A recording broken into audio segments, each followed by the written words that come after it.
Hello guys, আজকে আমরা চলে এসেছি আমাদের ক্লাস 12 এর অর্গানিক কেমিস্ট্রির দ্বিতীয় চ্যাপ্টার অর্থাৎ অ্যালকোহল ফেনল ইথারের 6th লেকচারে। দেখো আজকের ক্লাসে আমরা কমপ্লিট করব অ্যালকোহলের রাসায়নিক ধর্মের মধ্যে থেকে, যেটা আমরা এর আগে দিনে বলেছিলাম যে অ্যালকোহলের বিক্রিয়াগুলোকে আমরা তিনটি ভাগে ভাগ করতে পারি। তো তার মধ্যে একটি ভাগ হচ্ছে কি তোমার ও বন্ড এইচ, এই বন্ধনটাকে ভেঙে নিয়ে আমরা বিক্রিয়া করব। একটা জায়গায় আমরা কি বলেছিলাম যে এক জায়গায় সি বন্ড ও, এই বন্ধনটাকে ভেঙে নিয়ে আমরা এক ধরনের বিক্রিয়া করব। এবং এক জায়গায় আমরা বিক্রিয়া করবো কি যেখানে সি এবং মানে কার্বনটা এবং হচ্ছে ওএইচ গ্রুপটা দুটোই যদি অংশগ্রহণ করে তাহলে আরেক ধরনের বিক্রিয়া আমরা পড়বো আর কি। তো তার মধ্যে থেকে আজকে আমরা দুটো বিক্রিয়া পড়ে নেব। তার মধ্যে হচ্ছে গিয়ে ও বন্ড এইচ, এই বন্ধনটাকে ভেঙে নিয়ে আমরা বিক্রিয়াগুলো করবো। তার মধ্যে থেকে খুব ইম্পর্টেন্ট একটা বিক্রিয়া, সেটা হচ্ছে কি এস্টারিফিকেশন রিঅ্যাকশন। সেই বিক্রিয়ার ডিটেলস আমরা পড়বো এবং তার সঙ্গে আরো কিছু রিঅ্যাকশন যেখানে ওএইচ বন্ধনের যে বিক্রিয়াটা, যেটা হচ্ছে কি আমরা আগের চ্যাপ্টারেও পড়ে এসেছি যে ফসফরাস হ্যালাইডের সঙ্গে বিক্রিয়া, অ্যাসিড ক্লোরাইডের সঙ্গে বিক্রিয়া। তো সেই বিক্রিয়াগুলো কিন্তু আমরা আগে পড়ে আসছি। তো আজকের ক্লাসের যে ইম্পর্টেন্ট বিক্রিয়াগুলোর মধ্যে সেটা হচ্ছে কি এস্টারিফিকেশন, খুব গুরুত্বপূর্ণ, সেটা তোমাদের খুব ভালো করে পড়তে হবে। এবং তার সঙ্গে আমরা পড়বো অ্যাসিটাইলেশন বিক্রিয়া, যেটা সেখান থেকে কিছু অঙ্ক হয়। দেখো অর্গানিক কেমিস্ট্রির মধ্যেও কিন্তু কিছু অঙ্ক তোমাদের পরীক্ষায় আসতে পারে। তো সেই অঙ্কগুলো কিন্তু আজকের ক্লাসে শিখবো আমরা। তো তাহলে বুঝতেই পারছো আজকের ক্লাসটা কিন্তু খুব গুরুত্বপূর্ণ। তাই জন্য ক্লাসটি শুরু থেকে শেষ পর্যন্ত খুব মনোযোগ সহকারে করতে থাকো। আর কোথাও ডাউট হলে অবশ্যই কমেন্ট করে জানাবে। এবং ক্লাসের শেষে যে হোমওয়ার্ক গুলো দেবো তোমরা কিন্তু অবশ্যই সেগুলো করে নিয়ে হোয়াটসঅ্যাপ গ্রুপে সেন্ড করবে। তাহলে চলো আর দেরি না করে শুরু করা যাক আজকের ক্লাস।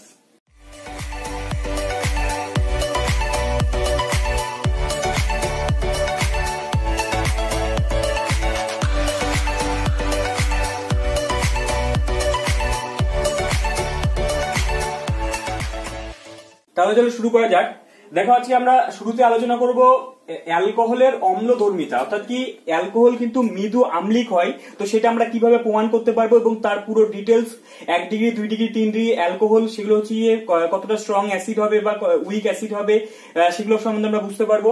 এবং তার সঙ্গে ইম্পর্টেন্ট বিক্রিয়া, সেটা হচ্ছে এস্টারিফিকেশন, সেটা আমরা খুব ভালো করে ফোকাস করবো আজকে ক্লাসে। সেটা হচ্ছে এস্টারিফিকেশন বিক্রিয়ার সঙ্গে আলোচনা করবো। এবং তার সঙ্গে হচ্ছে কি অ্যাসাইলেশন বিক্রিয়া, অর্থাৎ কি যেখানে আমরা অ্যাসাইল গ্রুপটাকে ঢোকাবো। অ্যাসাইল গ্রুপ বলতে তোমার অ্যাসিটাইল গ্রুপ আমরা প্রবেশ করাতে পারি, ঠিক আছে। তো সেটা সম্বন্ধে আলোচনা করবো আজকে ক্লাসে। এবং তার সঙ্গে আমরা যেখানে হচ্ছে আর এবং ও এইচ, এই বন্ধনটাকে ভেঙে নিয়ে আমরা বিক্রিয়া করবো। তার মধ্যে দেখো 4টা বিক্রিয়া কিন্তু আমরা আগের চ্যাপ্টারে পড়ে আসছি এবং জাস্ট সেগুলো আমরা আজকে ক্লাসে রিভিশন করবো, ঠিক আছে। তাহলে চলো শুরু করা যাক। প্রথমে আমরা পড়বো হচ্ছে অম্লধর্মিতা, ঠিক আছে। আচ্ছা স্যার, অম্লধর্মিতা বিষয়টা কি জিনিস? অম্লধর্মিতা মানে অ্যাসিড কাকে বলে? অ্যাসিড কাকে বলে বলো? অ্যাসিড আমরা তাকেই বলবো যারা কি না তোমার হচ্ছে গিয়ে H+ ছাড়তে পারে, তাই তো। যারা জলীয় দ্রবণে H+ ছাড়তে পারে তাদেরকে আমরা অ্যাসিড বলি, এটা আমরা জানি তো প্রত্যেকে। এবার দেখো অ্যালকোহল, অ্যালকোহল মানে কি? অ্যালকোহল মানে আর বন্ড ও বন্ড এইচ, এটা হচ্ছে গিয়ে অ্যালকোহল, তাই তো। এবার স্যার এরা হচ্ছে গিয়ে অ্যাসিড হবে। কেন অ্যাসিড হবে? কেননা দেখো এখানে এই যে এইচ হাইড্রোজেনটা যে যুক্ত আছে, সেই হাইড্রোজেনটা একটা অধিক তড়িৎ ঋণাত্মক পরমাণু, সেটা হচ্ছে অক্সিজেন এর সঙ্গে যুক্ত হয়ে আছে। এবার কি হয় স্যার, অক্সিজেন যেহেতু কি করতে পারে না, তার যে বন্ধনের ইলেকট্রন গুলো তার নিচের দিকে ও টেনে নিতে পারে বেশি করে। তো টেনে নেওয়ার জন্য কি হয়, এই যে বন্ধনটা আছে সেই বন্ধনটা উইক হয়ে যায়। তো তাই জন্য সহজেই H+ ওরা ছেড়ে দিতে পারে। তাই জন্য অ্যালকোহল গুলো কিন্তু মৃদু আম্লিক, মৃদু অ্যাসিড হিসেবে কাজ করে, ঠিক আছে। তো দেখো স্যার, তো সেটা আমরা কি করে বুঝতে পারবো? সেটা বোঝা যায় এইভাবে যে অ্যালকোহল গুলো, ঠিক আছে, একটা অ্যালকোহল নেওয়া হলো এবং তার সঙ্গে যদি একটা সক্রিয় ধাতু, সক্রিয় ধাতু বলতে কোনগুলো স্যার? সক্রিয় ধাতু বলতে তোমার সোডিয়াম বা পটাশিয়াম, তো তাদের সঙ্গে যদি বিক্রিয়া করানো হয়, বা তোমার হচ্ছে কি অ্যালুমিনিয়ামের সঙ্গে বিক্রিয়া করাতে পারো, বা ম্যাগনেসিয়ামের সঙ্গে যদি বিক্রিয়া করানো হয় আর কি। তো তাহলে এটা কি করবে, ধরুন একটা ধাতু নিলাম সোডিয়াম, ঠিক আছে। তো সোডিয়ামের সঙ্গে যদি বিক্রিয়া করানো হয়, তো তাহলে দেখো এখান থেকে কি তৈরি হবে স্যার? এখান থেকে তৈরি হবে আর বন্ড ও, ঠিক আছে। এখান থেকে আর বন্ড ও মাইনাস, আর এখান থেকে Na+, মানে হচ্ছে গিয়ে সোডিয়াম অ্যালকক্সাইড তৈরি হয়ে যাবে। এবং তার সঙ্গে কি হবে না, H2 গ্যাসটা হাইড্রোজেন গ্যাস হয়ে বাইরে বের হয়ে চলে আসবে। দেখো যে কোনো অ্যাসিড এর সঙ্গে যদি সক্রিয় ধাতুর সঙ্গে যদি বিক্রিয়া করানো হয়, তাহলে তারা কিন্তু হাইড্রোজেন গ্যাস নির্গত করতে পারে। তো এবার দেখো তো এই বিক্রিয়া, তো তোমার এখান থেকে পরীক্ষায় কি কি কোশ্চেন আসতে পারে বা এই বিক্রিয়া থেকে কি কি ইম্পর্টেন্ট বিষয় আছে, সেটা হচ্ছে দেখো তোমাকে পরীক্ষায় এইভাবে আসতে পারে ব্যাখ্যামূলক কোশ্চেন। সেটা বলবে যে প্রমাণ করো অ্যালকোহল গুলো মৃদু অ্যাসিড হিসেবে কাজ করে। কি বললাম স্যার? প্রমাণ করো অ্যালকোহল গুলো মৃদু অ্যাসিড হিসেবে কাজ করে। তো তখন আমরা কি করবো স্যার? তখন আমরা এইভাবে বলে দেবো যে ওই যে অ্যালকোহলটি আছে সেই অ্যালকোহলের সঙ্গে যদি কোনো সক্রিয় ধাতুর বিক্রিয়া করানো হয় তাহলে সেখান থেকে ওই ধাতুর অ্যালকক্সাইড এবং তার সঙ্গে হাইড্রোজেন গ্যাস নির্গত হয়। যেহেতু এই বিক্রিয়া থেকে হাইড্রোজেন গ্যাস নির্গত হচ্ছে কারণ আমরা বলতে পারি যে অ্যালকোহলের মধ্যে একটি অ্যাসিটিক হাইড্রোজেন আছে। ঠিক আছে, কিন্তু এদের অ্যাসিড ধর্মটা কি হয় স্যার? এদের অ্যাসিড ধর্মটা কিন্তু মোটেও অতটা বেশি হয় না। অর্থাৎ কি, যদি আমরা অ্যালকোহলের সঙ্গে, কি বললাম স্যার, যদি আমরা অ্যালকোহলের সঙ্গে ধরো নাও কোনো একটা ক্ষার, ঠিক আছে, কোনো একটা ক্ষার ধরো নাও NaOH এর বিক্রিয়া করে দিলাম, ঠিক আছে, NaOH এর বিক্রিয়া করলে কিন্তু এরা করবে না। ঠিক আছে, কি বললাম, অ্যালকোহল গুলো কিন্তু ওদের অ্যাসিডিটি এতটাও বেশি হয় না যে ওরা NaOH এর সঙ্গে বিক্রিয়া করে যাবে। ঠিক আছে, তাই জন্য অ্যালকোহল কিন্তু NaOH এর সঙ্গে বিক্রিয়া করে না। একটা ভেরি ভেরি ইম্পর্টেন্ট জায়গা যে অ্যালকোহল গুলো NaOH এর সঙ্গে বিক্রিয়া করে না কেন? কেননা দেখো অ্যালকোহলের অ্যাসিডিটি মোটেও অতটাও বেশি হয় না যে তারা NaOH এর সঙ্গে বিক্রিয়া করবে। ঠিক আছে, একমাত্র ওদের মানে অ্যাকচুয়ালি ওদের অ্যাসিডিটি এতই কম যে আমরা বলতে পারি ওদের মধ্যে অ্যাসিডিক নেচার আছে কিন্তু ওরা অ্যাসিড না। ঠিক আছে, মানে ওরা অ্যাসিড না, এবং ওদের যে অ্যাসিড ধর্মটা আছে সেই অ্যাসিড ধর্মটা জলের থেকেও কম হয়। কি বললাম স্যার? অ্যালকোহলের অ্যাসিড ধর্ম জলের থেকেও কম হয়। ঠিক আছে, তো তাই জন্য জলের অ্যাসিড ধর্ম মানে H2O এর অ্যাসিডিটি এটা কিন্তু অ্যালকোহলের থেকে বেশি। ঠিক আছে, মানে অ্যালকোহল গুলো কিন্তু জলের থেকে মৃদু আম্লিক হয়। ঠিক আছে, তাহলে তোমার পরীক্ষায় কোশ্চেন আসতে পারে যে জল এবং অ্যালকোহলের মধ্যে কোনটা বেশি আম্লিক? অবশ্যই জল কিন্তু বেশি আম্লিক হবে। কেন আমি এখনই বলে দিচ্ছি, দেখো। এবং এখান থেকে দেখো আরেকটু ভালো করে যদি ডিটেলস আমরা যদি দেখি, দেখো এই অ্যালকোহলের অ্যাসিডিটি আবার অ্যালকাইনের থেকে বেশি হয়। ঠিক আছে, ধরুন R bond C triple bond C bond H, অ্যালকাইনের থেকে ওদের অ্যাসিডিটি আবার বেশি হয়। ঠিক আছে, আবার এই অ্যালকাইনের অ্যাসিডিটি এটা হচ্ছে কি হাইড্রোজেন থেকে বেশি হয়। আবার এই হাইড্রোজেন অ্যাসিডিটি আবার অ্যামোনিয়ার থেকে বেশি হয়। ঠিক আছে, আবার অ্যামোনিয়ার অ্যাসিডিটি তোমার হচ্ছে কি অ্যালকেনের থেকে বেশি হয়। কি বললাম স্যার? দেখো এই অর্ডারটা তোমরা একটু মনে রাখো। দেখো এখান থেকে তিনটা যে কম্পাউন্ড আছে, দেখো এগুলো একবার তোমার নিট পরীক্ষায় এই যে এই পার্টটা থেকে একবার কোশ্চেন দিয়েছিল। দেখো অ্যালকাইন মানে অ্যালকোহলের অ্যাসিডিটি জলের থেকে কম কিন্তু অ্যালকোহলের অ্যাসিডিটি অ্যালকাইন গুলোর থেকে বেশি। কেন স্যার? কারণটা একটু ব্যাখ্যা করো। আর এই জায়গাটা থেকে স্যার, এই জায়গাটা থেকে একটা জিনিস একটু তোমাদেরকে নোট বলে লিখে রাখতে হবে যে অ্যালকোহল গুলোর মধ্যে মিথানল, ঠিক আছে, অ্যালকোহল গুলোর মধ্যে মিথানলের অ্যাসিডিটি আবার অনেকটা বেশি হয়। ঠিক আছে, অনেকটা বেশি হয়। অর্থাৎ কি, যতগুলো অ্যালকোহল আছে সেই অ্যালকোহল গুলোর মধ্যে মিথানলের অ্যাসিডিটি সবার থেকে বেশি হয় এবং সেই মিথানলের অ্যাসিডিটি জলের থেকেও বেশি হয়ে যায়। ঠিক আছে, তো তাহলে কি বললাম স্যার, যদি আলটিমেটলি অর্ডারটা লিখতে চাই তাহলে মিথানলের অ্যাসিডিটি জলের থেকে বেশি। ঠিক আছে, কিন্তু জলের অ্যাসিডিটি মিথানল ছাড়া বাকি অ্যালকোহলের থেকে বেশি। ঠিক আছে, জলের অ্যাসিডিটি মিথানল ছাড়া, ঠিক আছে, মিথানল ছাড়া বাকিদের থেকে তোমার হচ্ছে গিয়ে বেশি হবে এবং বাকি অর্ডার যেটা আছে সেটাই হবে। ঠিক, এবার স্যার একটু তোমাদের বলা উচিত, এখান থেকে আমি বলে দিই যে কেন অ্যালকোহলের অ্যাসিডিটিটা জলের থেকে কমে যাচ্ছে। দেখো এটা একটু ভালো করে খেয়াল করো, তাহলে তোমরা বুঝতে পারবে যে দেখো এখানে আমরা জানি কি আর মানে কি, আর গ্রুপ কাকে বলে স্যার? যেখানে একটা মানে অ্যালকাইল গ্রুপ আছে। অ্যালকাইল গ্রুপ কোনগুলো? ধরুন সেটা CH3 হতে পারে বা সেটা হতে পারে তোমার মিথাইল গ্রুপ, ইথাইল গ্রুপ হতে পারে, তাই তো, এই গ্রুপগুলো হতে পারে। এবার কি হয় স্যার, এই যে ইথাইল গ্রুপটা আছে, এই ইথাইল গ্রুপটার কি এফেক্ট আছে স্যার? ইথাইল গ্রুপের কি এফেক্ট থাকে আমরা জানি, এটা আমরা ক্লাস 11 পড়েছিলাম যে এদের হচ্ছে প্লাস আই এফেক্ট থাকে। ঠিক আছে, প্লাস আই এফেক্ট থাকে। এবার স্যার মানে তোমরা এখানে একজন জিজ্ঞাসা করেছিলে যে প্লাস আই এফেক্টটা কি জিনিস, এখানে তুমি বলে দিই আর কি, যে প্লাস আই এফেক্ট মানে কি ইলেকট্রন ঠেলে দেওয়া।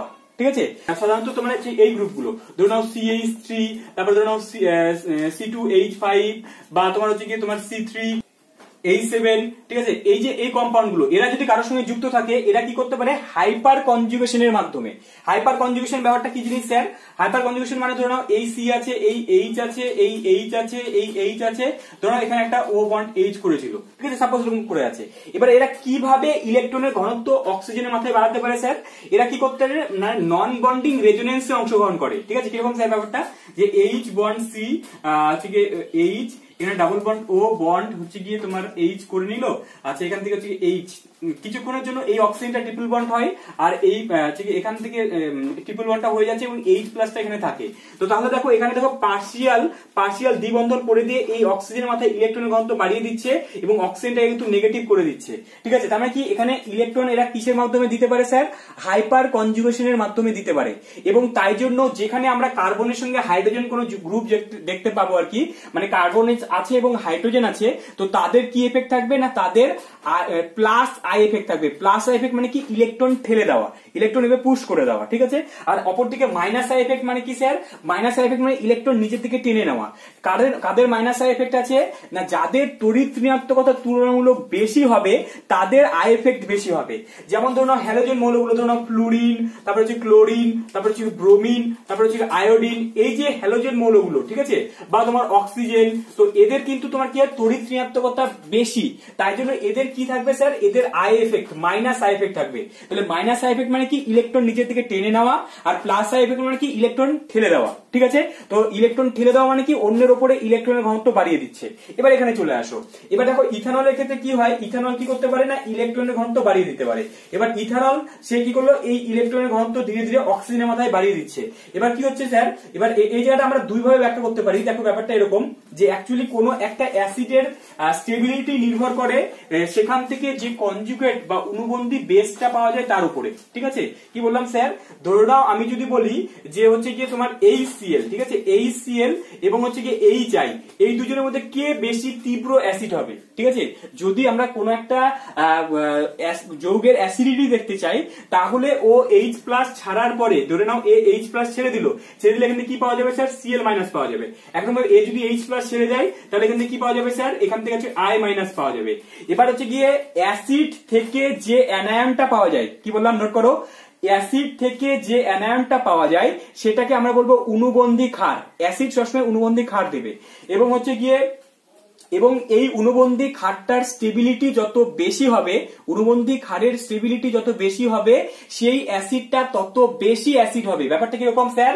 মানে কি, ও এদিক থেকে এদিকে যাচ্ছে, এবার যদি এইখানে গিয়ে ও যদি স্টেবল হয় তাহলেই না H প্লাসটা ছাড়বে। তাহলে আমরা বুঝতে পারবো কি স্যার? যে কোন একটা অ্যাসিডিটি, কোন একটা অ্যাসিডের অ্যাসিডিটি বুঝতে পারবো সেখান থেকে যে উৎপন্ন অনুবন্ধী ক্ষারগুলো পাওয়া যাচ্ছে, সেই অনুবন্ধী ক্ষারের স্টেবিলিটি দেখে আমরা বলতে পারবো যে সেটা হচ্ছে গিয়ে বেশি অ্যাসিড হবে না কম অ্যাসিড হবে। এবার এখন দেখো স্যার, Cl মাইনাস এবং I মাইনাস এর মধ্যে যেহেতু আয়োডিনের আকারটা অনেক বড়, তো আকারটা বড় হওয়ার জন্য ও এই মাইনাসটাকে নিজের কাছে রাখতে পারে, তো তাই জন্য এই I মাইনাসটা কিন্তু Cl মাইনাসের থেকে বেশি স্টেবল। তাই জন্য কিন্তু মনে রাখবে যে HI এর অ্যাসিডিটি কিন্তু HCl এর থেকে কিন্তু অনেকটা বেশি হয়। ঠিক আছে, HCl মানে যতগুলো অ্যাসিড হ্যালোজেন অ্যাসিড আছে তার মধ্যে কিন্তু HI সবথেকে বেশি অ্যাসিড। ঠিক আছে, ব্যাপারটা বোঝা গেছে? তাহলে একই রকম ভাবে স্যার আমরা এদের ক্ষেত্রে অ্যাসিডিটি কিভাবে ব্যাখ্যা করব? ধরে নাও স্যার হচ্ছে গিয়ে এখান থেকে আমরা জল, ঠিক আছে, H2O, এবার জল যদি H প্লাস ছাড়ে তাহলে সেখান থেকে কি তৈরি করবে? জল। দেখো জল H প্লাস ছাড়ার পরে, জল ধরে নাও H প্লাস ছাড়ার পরে এখান থেকে তৈরি করবে OH মাইনাস। ঠিক আছে, এই মাইনাসটা অক্সিজেনের মাথায়। আচ্ছা, একই রকম ভাবে ইথানল, ঠিক আছে, ইথানল যদি হচ্ছে গিয়ে তোমার H প্লাস ছেড়ে দেয় তাহলে কি তৈরি করবে স্যার? এখান থেকে তৈরি করবে হচ্ছে কি CH3 bond CH2 bond OH, মানে O মাইনাস তৈরি করবে। ঠিক আছে, তাহলে এখান থেকে দুইটাই অনুবন্ধী আমরা ক্ষার পেয়ে গেলাম। এবার আমাদের দেখতে হবে যে কোন অনুবন্ধী ক্ষারটা বেশি স্টেবল। দেখো স্যার, এখান থেকে কি হচ্ছে গিয়ে অক্সিজেন একে তো নেগেটিভ হয়ে আছে, অক্সিজেন তো একে তো নেগেটিভ হয়ে আছে। এবার ওর মাথায় যদি আরো কেউ যদি ইলেকট্রন ঠেলে দেয় তাহলে কি অক্সিজেন বেশি স্টেবল হতে পারবে? অক্সিজেন তো এমনিতেই ইলেকট্রনের বোঝ মাথার উপরে নিয়ে আছে, তার উপরে যদি আবার কেউ ওর মাথার উপরে যদি ইলেকট্রন চাপিয়ে দেয় তাহলে কি ও সহ্য করতে পারবে? ও কি স্টেবল হবে? মোটেই স্টেবল হবে না। তাহলে আমরা মনে রাখবো যে কোনো একটা মাইনাসের মধ্যে যদি আবার অতিরিক্ত যদি ইলেকট্রন কেউ যদি দিয়ে দেয় তাহলে ওই মাইনাস স্পিসিসটা কিন্তু আরো আনস্টেবল হয়ে যাবে। অপরদিকে প্লাসের মধ্যে যদি আমরা ইলেকট্রন দিয়ে দিই, কারণ প্লাস মানে কি ইলেকট্রনের ঘাটতি আছে, তার মধ্যে যদি আমরা ইলেকট্রন দিয়ে দিই তাহলে কিন্তু সেই প্লাস বা সেই স্পিসিসটার স্টেবিলিটি বাড়বে। তাহলে এক্ষেত্রে এই যে স্পিসিসটা পাওয়া গেল, স্পিসিসটার স্টেবিলিটি যেহেতু কম তাই জন্য ও কিন্তু সহজে H প্লাস ছাড়বে না। অপরদিকে তবে জলের মধ্যে তো ওই ধরনের ইলেকট্রন খেলার মতো কেউ নেই, তাই জন্য এটা তুলনামূলক এর থেকে তো বেশি স্টেবল, তাই জন্য জল সহজে H প্লাস ছাড়তে পারবে। তাই জন্য জলের অ্যাসিডিটি কিন্তু অ্যালকোহলের থেকে বেশি হয়। ব্যাপারটা ক্লিয়ার হলো? এবার তুমি এখানে বলতে পারো যে স্যার মিথানলের অ্যাসিডিটিটা জলের থেকে বেশি হয়ে গেল কেন? মিথানলের ক্ষেত্রে তো ওর প্লাস আই এফেক্ট যুক্ত গ্রুপ আছে। দেখো মিথানলের গল্পটা একটু আলাদা হয়, কারণ মিথানল কি করতে পারে না, ও অন্য এক ধরনের হচ্ছে কি রেজোনেন্স করতে পারে, তাই জন্য মিথানল মানে মিথক্সাইড মানে CH3 বন্ড O মাইনাস, এটা একটা অন্য ধরনের একটা রেজোনেন্স করে। দেখো রেজোনেন্সটাও তোমাদেরকে বলে দিচ্ছি, এগুলো তোমাদের অনার্সে আছে, তাও তোমরা জাস্ট মনে রাখো, এখান থেকে অতটাও প্রয়োজন পড়বে না, তাও একটু বলে দিই তোমাদেরকে। দেখো এই আছে বন্ড ও মাইনাস আছে, এবার এই যে মাইনাসটা আছে না, এরা এইভাবে এর সঙ্গে রেজোনেন্স করতে পারে, ঠিক আছে? রেজোনেন্স করে এখানে আলটিমেটলি এই সি এখান থেকে ও মাইনাস এরকম একটা কম্পাউন্ড তৈরি করে, ঠিক আছে? এরকম একটা ইন্টারমিডিয়েট যৌগ তৈরি করতে পারে, তার ফলে মিথাইল আয়নটা স্টেবিলিটি পায়। কিন্তু অপরদিকে বাকি যে অ্যালকক্সাইড আয়নগুলো তৈরি হবে তারা কিন্তু বেশি স্টেবিলিটি পায় না, তাই জন্য অ্যালকোহলের কিন্তু অ্যাসিডিটি কমে যায়, ঠিক আছে? তাহলে ব্যাপারটা বোঝা গেছে যে জলের অ্যাসিডিটি অ্যালকোহলের থেকে বেশি হবে, মিথানলের অ্যাসিডিটি বেশি। এবার এখান থেকে দেখো এর ক্ষেত্রে স্যার এখানে তো দেখো অক্সিজেন হাইড্রোজেনের কাছ থেকে ইলেকট্রন টানছিল, ঠিক আছে? অক্সিজেন হাইড্রোজেনের কাছ থেকে ইলেকট্রন টানছিল, কিন্তু এক্ষেত্রে কি হচ্ছে, কার্বন হাইড্রোজেনের কাছ থেকে ইলেকট্রন টানছে। তাহলে অবশ্যই অক্সিজেন যেহেতু তড়িৎচুম্বকতা কার্বনের থেকে বেশি, তাই জন্য অক্সিজেন সহজে H প্লাসটা ছেড়ে দিতে পারবে, অপরদিকে কার্বন তো সহজে H প্লাস ছাড়তে পারবে না। এবার এই কার্বনটা কেন H প্লাস ছাড়ছে, কেন এখানে কার্বনটা হচ্ছে কি sp হাইব্রিডেশন হয়ে আছে, sp সংকরায়িত হওয়ার জন্য কি হচ্ছে কি, যেহেতু আমরা জানি যে যার মধ্যে S ক্যারেক্টার যত বেশি হয় তাদের তড়িৎচুম্বকতা তত বেশি হয়, তো তাই জন্য এই কার্বনটা কিন্তু সহজে, যেহেতু তুলনামূলক অ্যালকেনের তুলনায় কিন্তু অ্যালকাইন গুলো বেশি অ্যাসিডিটি দেখাতে পারে, তাই তো?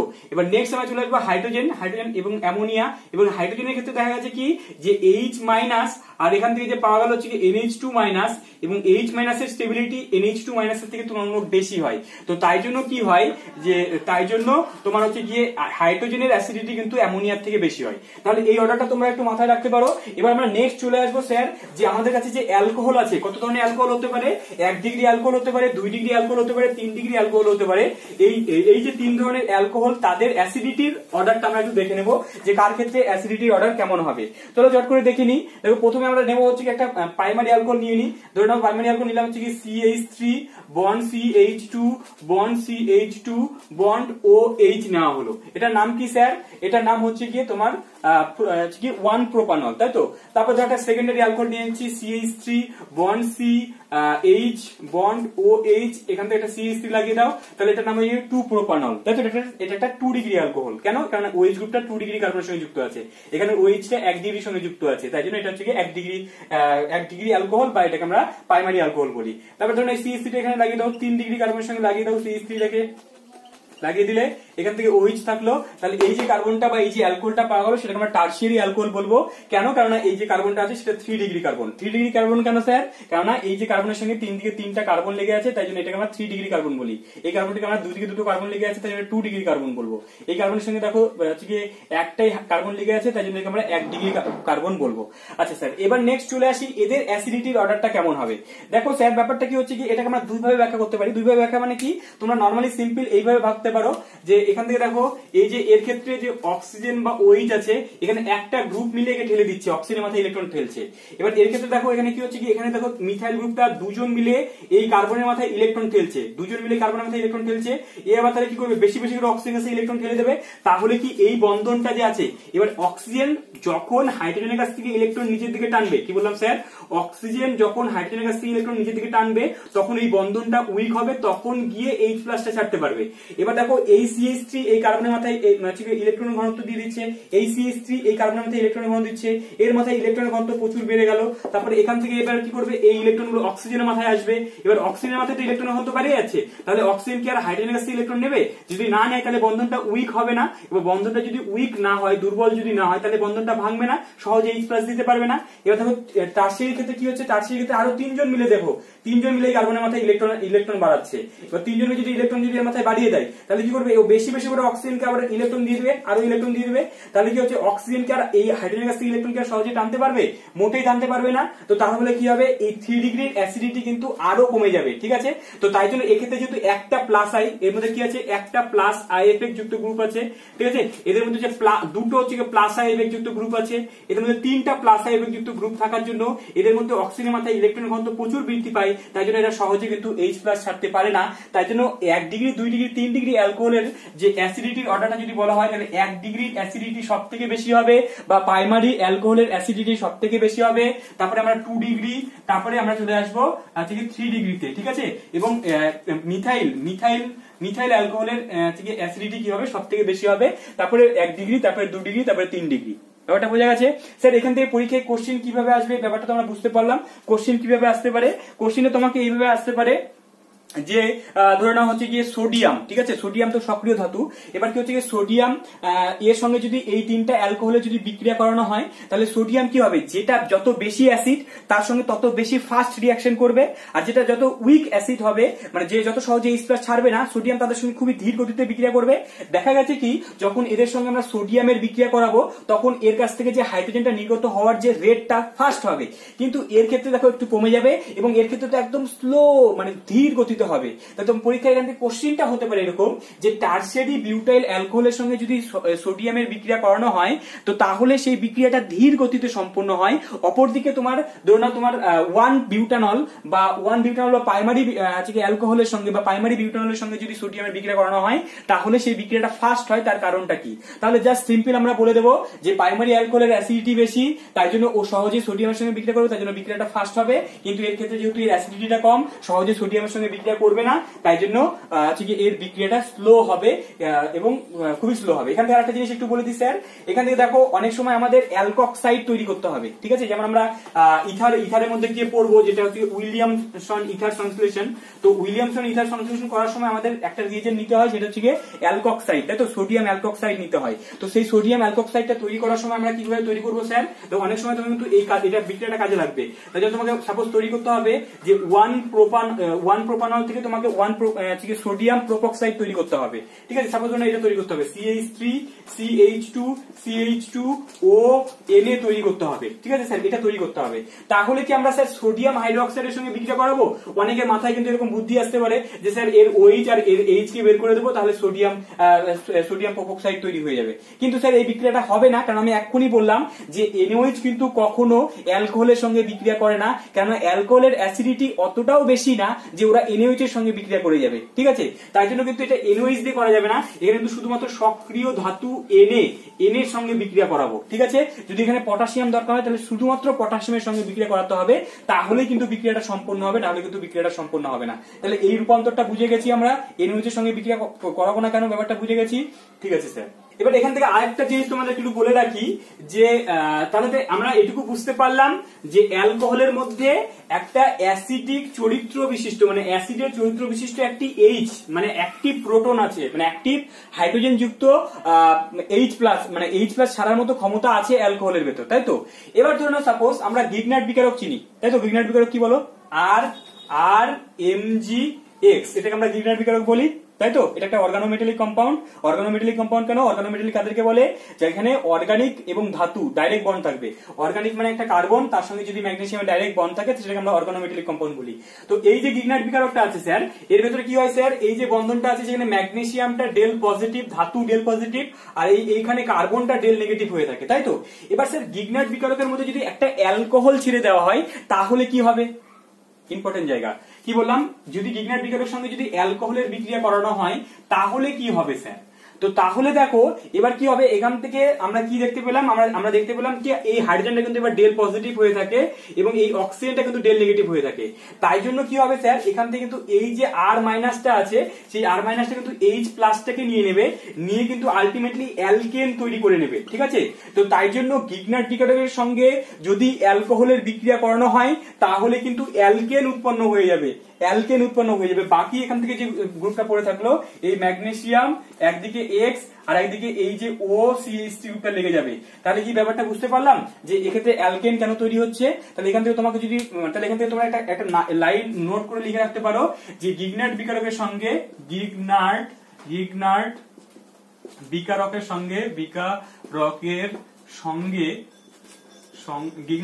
সঙ্গে অ্যালকোহলের বিক্রিয়ায়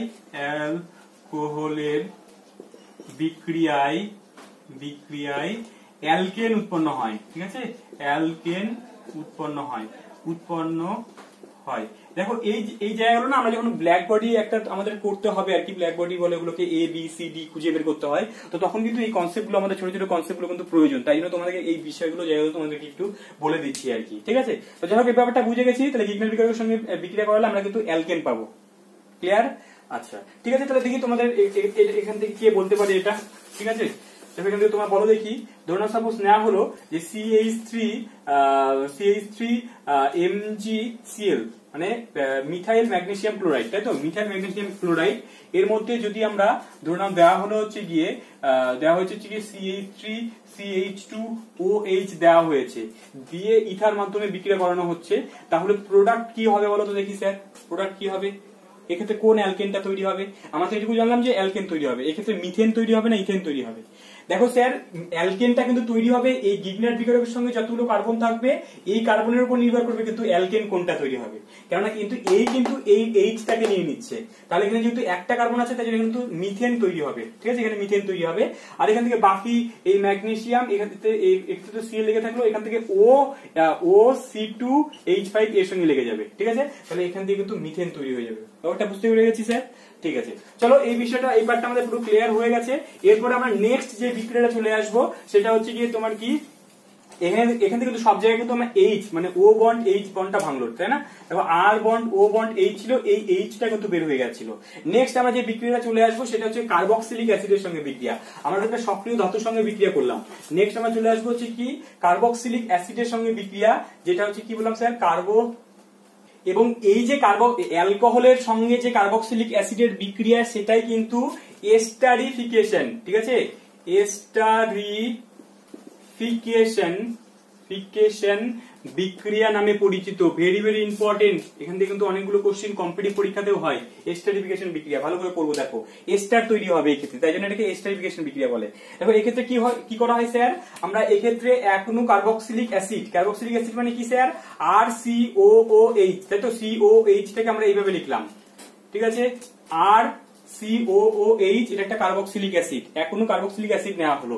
তার মধ্যে কি করব স্যার, এক অণু অ্যালকোহল নিয়ে নেব। অ্যালকোহল মানে কি, ধরুন আমরা নিলাম R bond O bond R, sorry H bond O bond R কে নিয়ে নিলাম, ঠিক আছে, অ্যালকোহলটাকে আমরা ঘুরিয়ে লিখলাম।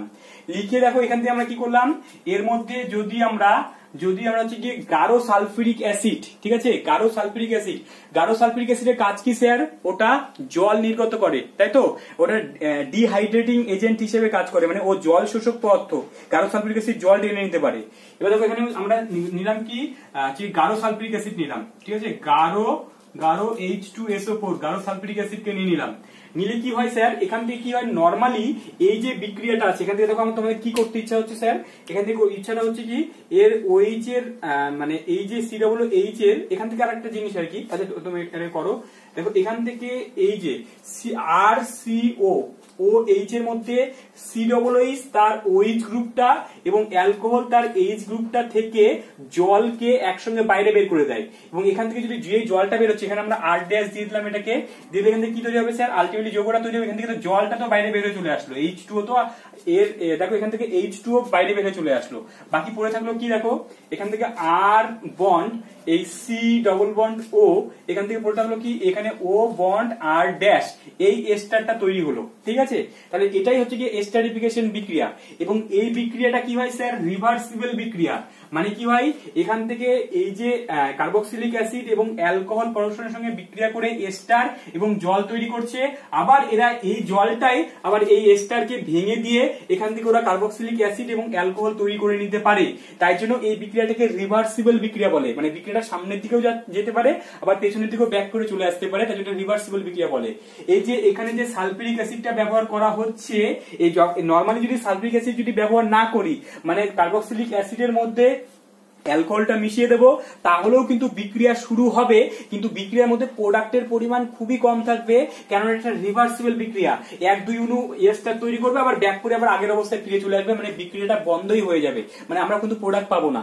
কিন্তু এই বিক্রিয়ার মধ্যে যখনই আমরা গাঢ় সালফিউরিক অ্যাসিড দিয়ে দিলাম, এবং গাঢ় সালফিউরিক অ্যাসিড এসে কি করে বিক্রিয়াটাকে ফরওয়ার্ড দিকে টেনে নিয়ে যায়, মানে সামনের দিকে নিয়ে চলে যায়, অর্থাৎ কি বেশি বেশি করে অ্যালকোহল এস্টারটা তৈরি করতে পারে, ঠিক আছে, বেশি বেশি করে এস্টার তৈরি করবে। এই যে এই বিক্রিয়া বিক্রিয়ার মধ্যে স্যার সালফিউরিক অ্যাসিডের কাজ কি? সালফিউরিক অ্যাসিড এখান থেকে কি করে, এক নম্বর কথা ও জল শোষক হিসেবে কাজ করে।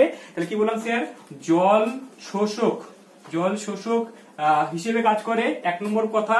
আর দুই নম্বর কথা কি, এখান থেকে ও অনুঘটক বিক্রিয়া, কি হচ্ছে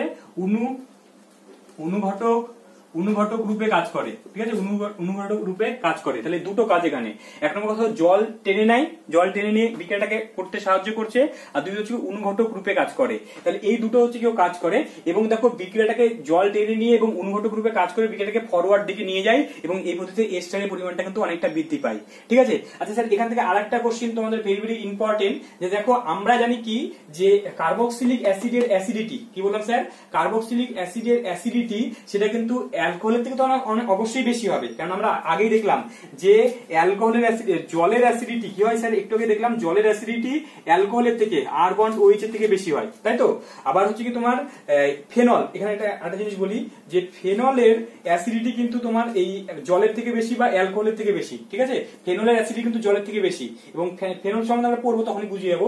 এবং এদের সবার থেকে অ্যাসিডিটি যদি বেশি বলা হয় তাহলে অবশ্যই কিন্তু COOH এর অ্যাসিডিটি কিন্তু সব থেকে বেশি হবে। কার্বক্সিলিক অ্যাসিডের অ্যাসিডিটি কিন্তু ফেনলের থেকেও বেশি হবে, তাই তো। তাহলে এর অ্যাসিডিটি বেশি, তাহলে স্যার এখান থেকে কি হবে না, এই কার্বক্সিলিক অ্যাসিডটা H+ ছাড়া উচিত, তাই তো। কিন্তু আমরা দেখতে পাচ্ছি কি এই বিক্রিয়াটার মধ্যে OH গ্রুপটা কে দিচ্ছে না, তোমার কিন্তু কার্বক্সিলিক মানে COOH গ্রুপের কাছ থেকে কিন্তু OH গ্রুপটা বের হচ্ছে, এবং এই তোমার অ্যালকোহল গ্রুপটা কিন্তু H-টা ছাড়ছে, এই জায়গাটা কিন্তু খেয়াল রাখবে, ঠিক আছে, এই জায়গাটা ভেরি ভেরি ইম্পর্টেন্ট, ঠিক আছে।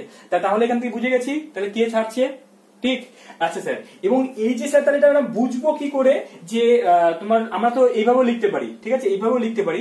এবং নরমালি আমাদের পরীক্ষায় যদি কার্বক্সিলিক অ্যাসিড এবং অ্যালকোহল দেওয়া থাকে তাহলে সেক্ষেত্রে আমরা এস্টারটা তৈরি করে নিতে পারবো, কোনো অসুবিধা নেই। অসুবিধাটা তখনই হবে তোমাকে যদি এটাকে একটা লেভেলিং করে দেওয়া হয়, ঠিক আছে। দেখো এই বিক্রিয়াটা যদি আমরা প্রথমে মেকানিজমটা বুঝি তাহলে কিন্তু বুঝতে পারবো যে কি ঘটনাটা হচ্ছে। তাই জন্য চট করে আমরা এস্টারিফিকেশনের মেকানিজমটা দেখে নেবো। যদিও আমাদের মেকানিজমটা বোর্ডের পরীক্ষার জন্য ইম্পর্টেন্ট না হলেও আমাদের কিন্তু কম্পিটিটিভ পরীক্ষাগুলোর জন্য কিন্তু ইম্পর্টেন্ট। তাহলে চট করে আমরা কি করি, এস্টারিফিকেশনের মেকানিজমটা চট করে একটু আমরা জেনে নেবো স্যার। মেকানিজমটা কি হচ্ছে, তারপরে পুরো ডিটেলস আমরা এখান থেকে আসছি যে কি কি ধরনের কোশ্চেন হতে পারে। দেখো এই বিক্রিয়া কিন্তু স্যার মেকানিজমটা কি হয়, যে এই বিক্রিয়া আমরা কি করেছি, প্রথমে কার্বক্সিলিক অ্যাসিডটা নিয়েছি, কার্বক্সিলিক অ্যাসিড আর বন্ড OH একে নিয়েছি, কার্বক্সিলিক অ্যাসিড আর বন্ড OH কে নিয়েছি, নিয়ে এর মধ্যে কি করা হলো স্যার, এর মধ্যে প্রথমে আমরা কি করলাম, দেখো এই বিক্রিয়া কিন্তু রিভার্সিবল হতে থাকে, আমি কিন্তু একটা সিঙ্গেল অ্যারো দিচ্ছি আর কি, সুবিধাটাই সিঙ্গেল অ্যারো দিচ্ছি, কিন্তু বিক্রিয়াটা দুই দিকেই হতে থাকে অল টাইম, সালফিউরিক অ্যাসিডের উপস্থিতিতেও দুই দিকেই হতে থাকবে, ঠিক আছে। যখন দেখো এর মধ্যে আমরা যখন গাঢ় সালফিউরিক অ্যাসিড মানে H2SO4 কে দিলাম, ঠিক আছে, H2SO4 কে দিলে এখান থেকে কি তৈরি হবে স্যার, এখান থেকে H+ তৈরি হবে, কারণ H2SO4 একটা ইনঅর্গানিক অ্যাসিড, এর অ্যাসিডিটি তো এর থেকেও অনেক বেশি হবে, সালফিউরিক অ্যাসিডের অ্যাসিডিটি তো অনেকটাই বেশি। তাহলে এবার কি করবে স্যার, এবার হয় কি যে এই যে মাথার উপরে লোন পেয়ার আছে, অক্সিজেনের মাথার উপরে লোন পেয়ার আছে, এবার ও এই অক্সিজেনের মাথাও লোন পেয়ার আছে, আবার এই অক্সিজেনের মাথাও লোন পেয়ার আছে, কিন্তু কি হবে স্যার, এর কিন্তু এই অক্সিজেনের মাথায় ইলেকট্রনের ঘনত্ব তুলনামূলক বেশি থাকে, তাই জন্য কি করবে, টুক করে গিয়ে এই H+ টাকে প্রথমে নিয়ে নেবে, কেন H+ পেলে খুব খুশি হবে, কারণ H+ তো একা থাকতে পারবে না, যখনই কোথাও লোন পেয়ার দেখতে পাবে ওখানে গিয়ে অ্যাটাচ হয়ে যাবে, তখন যখন এর সঙ্গে যুক্ত হলো তখন আলটিমেটলি কি তৈরি হলো স্যার, এখান থেকে R bond C double bond OH, এবার অক্সিজেন লোন পেয়ার দিয়েছে, অক্সিজেন প্লাস হয়ে গেছে, এখান থেকে OH হয়ে আছে। এটুকু বুঝতে পারলে কিনা বলো আগে, ঠিক আছে, এটুকু বুঝতে পেরেছো। আচ্ছা নেক্সট স্টেপে চলে আসবো। নেক্সট স্টেপে কি হবে স্যার, এখান থেকে কি হচ্ছে গিয়ে এই জায়গাটাই, ঠিক আছে, এটাই হচ্ছে তোমার হার নির্ণায়ক ধাপ, বোর্ডটা মুছে দিলাম, এই জায়গাটা দেখো, তাহলে এই জায়গাটা কি করছি, আচ্ছা এখান থেকে আমরা এখানে নিই, এখানে আমরা দিলাম অ্যালকোহল দিলাম, আর বন্ড OH কে দিয়ে দিলাম, অ্যালকোহলকে দিলাম, এবার এই অক্সিজেন মধ্যে প্লাস ছিল, এবার অক্সিজেন তো কখনো প্লাস করে থাকতে চায় না, ও তো এমনিতেই তড়িৎ ঋণাত্মক, তার উপর আবার মাথার মধ্যে লোন পেয়ারটাকে টুক করে এই কার্বনকে অ্যাটাক করে, কেন স্যার কার্বনকে অ্যাটাক কেন করলো, অক্সিজেন কেন অ্যাটাক করলো না, দেখো এখানে কিন্তু ও অক্সিজেন তো অক্সিজেশন কেন লোন পেয়ার নিয়ে আসে, অক্সিজেনের সঙ্গে অ্যাটাক করতে পারবে না, ও কি করবে স্যার, এই দেখো যেহেতু অক্সিজেনটা কি হচ্ছে টুক করে চাই কি আমার বন্ধনটা নিজের কাছে নিয়ে নিতে চাই, তাহলে এখানে কার্বনটা মোটামুটি ডেল পজিটিভ হয়ে গেছে, তাই জন্য অক্সিজেনটাকে টুক করে এই কার্বনকে গিয়ে অ্যাটাক করলো, ঠিক আছে, করার সময় কি হবে স্যার, এখানে আলটিমেটলি কি হবে, তাহলে দেখো এই যে C আছে, ঠিক আছে, C, তো তার উপরে এখান থেকে হচ্ছে OH আছে, COH আছে, তো তারপরে দেখো এখান থেকে এইদিকে একটা R লাগিয়ে দাও, এদিকে একটা R আছে, এদিকে একটা OH আছে, এখান থেকে কি হলো আলটিমেটলি O বন্ড, এখান থেকে কি হচ্ছে কি এই যে অক্সিজেনটা এখানে গিয়ে লাগলো, এখান থেকে এর সঙ্গে R-টা আছে আর এর সঙ্গে H-টা আছে, এবং অক্সিজেন যেহেতু তিনটা হাত হয়ে গেছে তাই জন্য অক্সিজেনটা এখানে পজিটিভ হয়ে আছে, ডেল পজিটিভ হয়ে আছে, ঠিক আছে, ব্যাপারটা বোঝা গেছে স্যার কি হলো ব্যাপারটা। এবং এটাই হচ্ছে কি ইন্টারমিডিয়েট, ঠিক আছে, এটা একটা ইন্টারমিডিয়েট ঠিক আছে, ইন্টারমিডিয়েট যেটা একটা টেট্রাহাইড্রাল স্পিসিস। দেখো এখানে কার্বনটা যেটা আছে এই কার্বনটা sp3 সংকরায়িত হয়ে আছে, এবং sp3 মানে কি স্যার টেট্রাহাইড্রাল। টেট্রাহাইড্রাল মানে কি যে চতুস্থলকীয় জানি আমরা, এখান থেকে একটা থাকবে। এখানে যে কার্বনটা আছে স্যার, দেখো এই যে কার্বনটা আছে এই কার্বনটা কিন্তু এরকম টেট্রাহাইড্রাল হয়ে আছে, ঠিক আছে, টেট্রাহাইড্রাল হয়ে আছে, ব্যাপারটা বোঝা গেল। এবার দেখো টেট্রাহাইড্রাল হয়ে থাকার জন্য কি হচ্ছে গিয়ে এই যে এখানে এই আর গ্রুপ আর এই আর গ্রুপ এর উপর কিন্তু নির্ভর করবে টেট্রাহাইড্রাল স্ট্রাকচার। এবার দেখো এখানে যদি আর গ্রুপগুলো যদি বাল্কি হতে থাকে, বড় হতে থাকে, তাহলে কি হবে এই যে গ্রুপগুলোর মধ্যে বিকর্ষণ তত বেড়ে যাবে, এবং বিকর্ষণ বেড়ে গেলে কি হবে এই যে ইন্টারমিডিয়েটের স্টেবিলিটি কিন্তু কমে যাবে।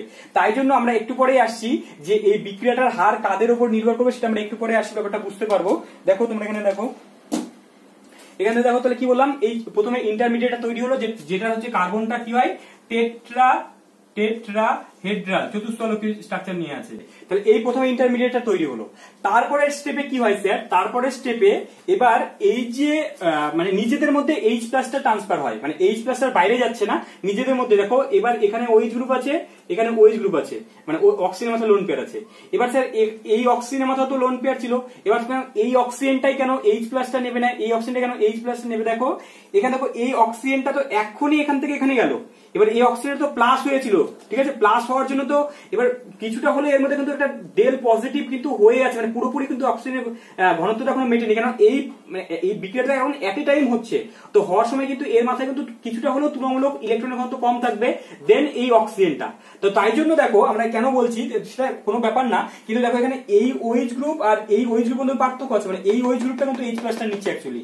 তাহলে তুমি এখানে তুমি এইভাবে বলতে পারতে যে এই H প্লাসকে তুমি ডাইরেক্ট এই OH গ্রুপের সঙ্গে লাগাতে পারতে, কিন্তু অ্যাকচুয়ালি ডাইরেক্ট ঘটনা ঘটে না। সেখানে ওই অক্সিজেনটা প্রথমে H প্লাসটা নেয়, তারপরে এই এখান থেকে মানে এই অ্যালকোহলের H প্লাসটা কিন্তু এটা নিয়ে কিন্তু বাইরে বের হয়ে যাচ্ছে। কি বললাম, দেখো এই H প্লাসটা দেখো এখানে কি হবে, এই লোন পেয়ারটা দিয়ে ও এই H প্লাসটাকে নেবে, এই বন্ধনটা খুলে অক্সিজেনের মাথায় আসবে। ঠিক আসলে কি হলো দেখো, আলটিমেটলি আর bond C bond O H আছে, এখান থেকে ও বন্ড এইচ 2 হয়ে গেল, দুটো হাইড্রোজেন নিয়ে অক্সিজেনটা প্লাস হয়ে গেল, আর এখান থেকে কি হলো ও আর হয়ে গেল। ঠিক আছে, এবার দেখো এই যে H প্লাস, এখান থেকে কিন্তু একটা H প্লাস কোথা থেকে আসলো, H প্লাস এই অ্যালকোহলের H প্লাসটা কিন্তু এই OH এর কাছে আসছে, এবং এটা H2 হয়ে বাইরে বের হওয়ার জন্য রেডি হয়ে আছে, H2 হয়ে ও বাইরে বের হয়ে যাবে, তাই না, পশম H2 এ জল হয়ে বাইরে বের হতে পারবে। তাহলে দেখো এই যে জলটা বেরোচ্ছে, কি বললাম স্যার, এই যে জলটা বেরোচ্ছে, জলটা বেরোনোর সময় OH গ্রুপটা কার গেল, OH গ্রুপটা কিন্তু এর OH গ্রুপটা গেল, এবং H টা কে দিল, এই H টা কিন্তু অ্যালকোহল H টা দিল। তাই জন্য এখান থেকে আমরা দেখলাম কি অ্যালকোহল H ছাড়ছে আর OH ছাড়ছে হচ্ছে গিয়ে অ্যাসিডটা। ঠিক আছে, তো আলটিমেটলি এটা তো এখান থেকে কি তৈরি হলো, এখান থেকে তৈরি হলো আর বন্ড সি, এখান থেকে OH, এখান থেকে কি তৈরি হলো OR। ঠিক আছে, আর এই কার্বনটা প্লাস হয়ে গেল কারণ ওর যে জলটা বাইরে বের হয়ে গেছে, বের হয়ে গেল। তাহলে এখানে তৈরি হলো।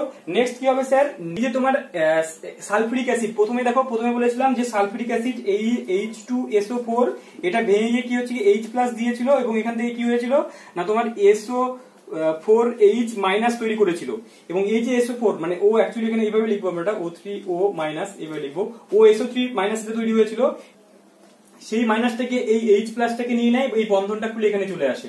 তাহলে আলটিমেটলি দেখো এই সালফিউরিক অ্যাসিড ও কিন্তু ব্যাক করে আবার H2SO4 তৈরি করে নিল। তাই জন্য H2SO4 এখানে কিসের কাজ করছে, অনুঘটকের কাজ করছে। ও কিন্তু কোন রকম ওর কোনো পরিবর্তন হলো না। দেখো প্রথমে একটা H প্লাস ছেড়েছিল, সেই H প্লাসটা কিন্তু আবার ব্যাক করে ও নিয়ে নিল। ঠিক আছে, নিয়ে H2SO4 হয়ে গেল, আর এখান থেকে আলটিমেটলি H2SO4 তৈরি হয়ে গেল, আর এখান থেকে কি তৈরি হলো, এই বন্ধনটা এখানে চলে আসছে, মানে কি আর বন্ড সি, এখানে ডাবল বন্ড ও, এখান থেকে ও আর তৈরি হয়ে গেল। ঠিক আছে, তাহলে দেখো আমরা পুরো এস্টারটা পেয়ে গেলাম। ঠিক আছে, এস্টারটা পেয়ে গেলাম। তাহলে এখানে গুরুত্বপূর্ণ বিষয়টা কি জিনিস স্যার, এই যে স্টেপটা আছে, এই স্টেপটাই কিন্তু আরডি স্টেপ হয়। এই যে এখান থেকে যে এইখানে যে গেল, মানে অ্যালকোহল অ্যাটাক করার এই জায়গাটা, এটা কিন্তু আরডি স্টেপ হয়, এবং এই স্টেপের মধ্যে ইন্টারমিডিয়েটটা যত বেশি স্টেবল হবে, বিক্রিয়াটা তত ফাস্ট হবে। ঠিক আছে, এবার দেখো এই যে এখনই বললাম এই কার্বনটা কি টেট্রাহাইড্রাল হয়ে আছে, এবং টেট্রাহাইড্রাল হওয়ার জন্য এই আর গ্রুপগুলোর আকার বা আর গ্রুপগুলোর বাল্কিনেস যত কম হবে, বিক্রিয়াটার হার কিন্তু তত বাড়তে থাকবে, তাই না। তাহলে কি বললাম স্যার, ধরে নাও সাপোজ আমরা এখান থেকে এটা তো বুঝে গেছি, একটু তোমরা টুকে নাও। তবে এখানে কি বললাম, এই যে আমরা কি বললাম এক অণু অ্যাসিড নিচ্ছি, আর আরেক অণু হচ্ছে কি অ্যালকোহল নিচ্ছি, এখান থেকে আমার হচ্ছে কি আর বন্ড সি ও বন্ড ও আর তৈরি হচ্ছে। ঠিক আছে, এখান থেকে বাইরে জলটা বেরোচ্ছে। এবার এই আর গ্রুপটা যত বেশি মানে স্টেরিক ইন্টারেস্ট যত কম হবে তত কিন্তু এই এস্টারটা তৈরি হওয়ার হারটা তত বৃদ্ধি পেতে থাকবে। তো তাই জন্য এই আর গ্রুপটা যদি 1 ডিগ্রি হয় তাহলে সব থেকে ভালো হবে, এবং মিথাইল গ্রুপ, এই আর গ্রুপটা যদি মিথাইল গ্রুপ থাকে, CH3 গ্রুপ থাকে, তাহলে সব থেকে বেশি ভালো হবে। তারপরে তোমার হচ্ছে কি 1 ডিগ্রি যদি থাকে তারপরে আসবে, তারপরে 2 ডিগ্রি, তারপরে 3 ডিগ্রির ক্ষেত্রে কিন্তু এই আর গ্রুপটার হচ্ছে কি সাইজ কিরকম হবে, আর গ্রুপটার সাইজ যত ছোট হবে তত বিক্রিয়ার হার কিন্তু বাড়তে থাকবে।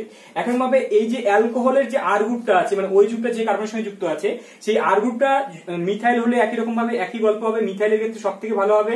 তারপরে তোমার 1 ডিগ্রি, তারপরে 2 ডিগ্রি, তারপরে কিন্তু 3 ডিগ্রি। তাহলে 3 ডিগ্রির ক্ষেত্রে কিন্তু সব থেকে কম হবে, মানে এটাও যদি 3 ডিগ্রি হয়, এটাও যদি 3 ডিগ্রি হয়, তাহলে কিন্তু বিক্রিয়ার হার একদমই কম হবে। আর এটাও যদি ধরো নাও মিথাইল মানে অ্যাসিটিক অ্যাসিড আছে, আর এখানে ধরো নাও তোমার মিথানল আছে, তাহলে বিক্রিয়াটা ভেরি ফাস্ট হবে, খুব তাড়াতাড়ি হয়ে যাবে। তার কারণটা কি, এই ইন্টারমিডিয়েট স্টেবিলিটি। ঠিক আছে, এখানে যদি বাল্কি বাল্কি গ্রুপ থাকে তাহলে ইন্টারমিডিয়েট স্টেবল হবে না, তাহলে বিক্রিয়ার হারটা কিন্তু তত ভালো হবে না। বিষয়টা বোঝা গেছে স্যার? আচ্ছা, তাহলে এস্টারিফিকেশন আমরা ব্যাপারটা বুঝতে পারলাম, পুরোটা মেকানিজম সমেত বুঝতে গেলাম, এবং কাদের ক্ষেত্রে বিক্রিয়ার হার ভালো হবে সেটা কিন্তু আমরা বুঝতে পেরে গেছি, তাই তো? 1 ডিগ্রি 2 ডিগ্রি এটা কিন্তু হারটা বুঝতে পেরে গেছি।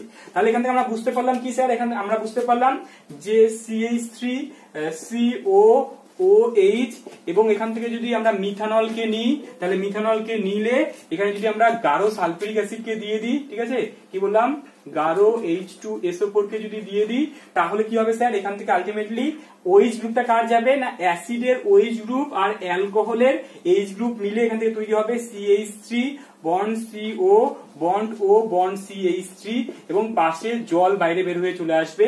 এটাই কিন্তু আমাদের এস্টারিফিকেশনটা, বিক্রিয়াটা আর কি। আচ্ছা, এখান থেকে স্যার এটুকু তো আমরা করতেই পারবো। এবার দেখি এটুকু তো স্যার কি একই জিনিস আপনি বারবার করে বলছেন, এটা আমরা বুঝে গেছি। চলো, যদি বুঝে গিয়ে থাকে তাহলে পরের বিক্রিয়াটা করতে পারবে।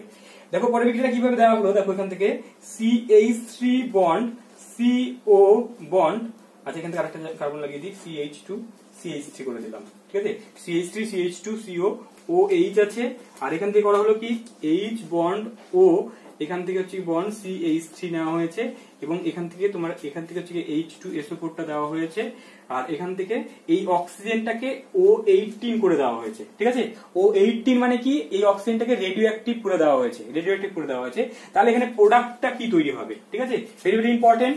চলো, কি তৈরি হবে প্রোডাক্টটা বলো নিজেরা, এখানে কি হবে, তাহলে এই OH গ্রুপটা মানে প্রোডাক্টের ভেতরে, মানে এখান থেকে যে এস্টারটা তৈরি হলো, কি তৈরি হবে, CH3 CH2 বন্ড CO, এই O বন্ড CH3 তৈরি হলো, আর এখান থেকে জল তৈরি হলো। এবার কথা হচ্ছে যে এই O18 আছে, এখানে একটা O16 আছে। এবার এই যে এস্টারের মধ্যে যে অক্সিজেনটা আছে, সেই অক্সিজেনটা তোমার O18 হবে না O16 হবে, এটা হচ্ছে মেইন কোশ্চেন।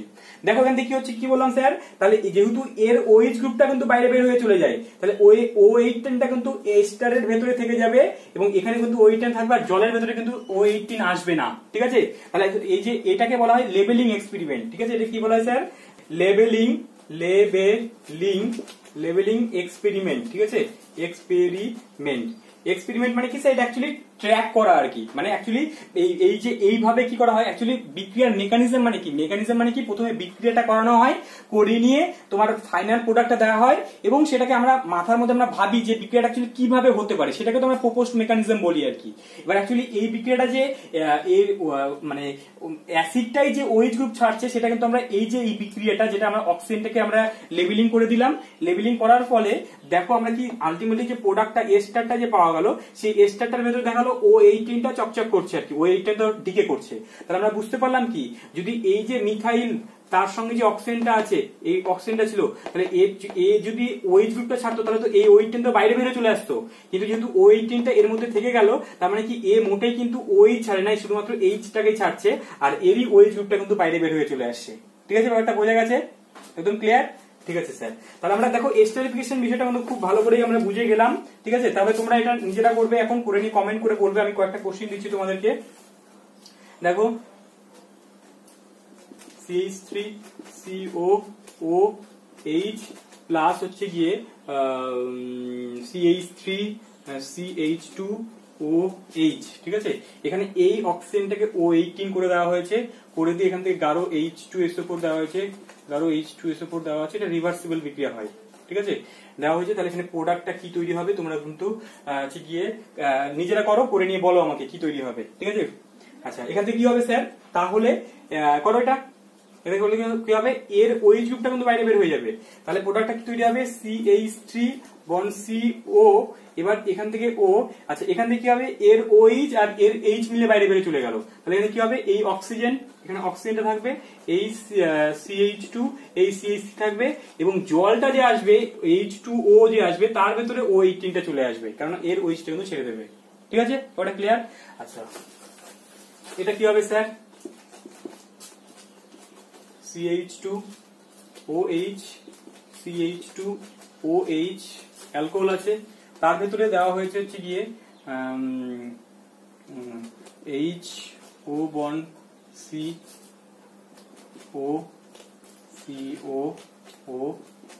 এটা হচ্ছে অক্সালিক অ্যাসিড, তাই তো? অক্সালিক অ্যাসিড সংকেত কি হয়, COOH বন্ড COOH, এটা নাম অক্সালিক অ্যাসিড, তাই তো? অক্সালিক অ্যাসিডটা আমি ভেঙে লিখেছি। তাহলে এখান থেকে কি হবে স্যার, এর মধ্যে যদি H2SO4 দিয়ে দেওয়া হয়, গাঢ় H2SO4 যদি দেওয়া হয়, তাহলে কি প্রোডাক্ট তৈরি হয় বলো?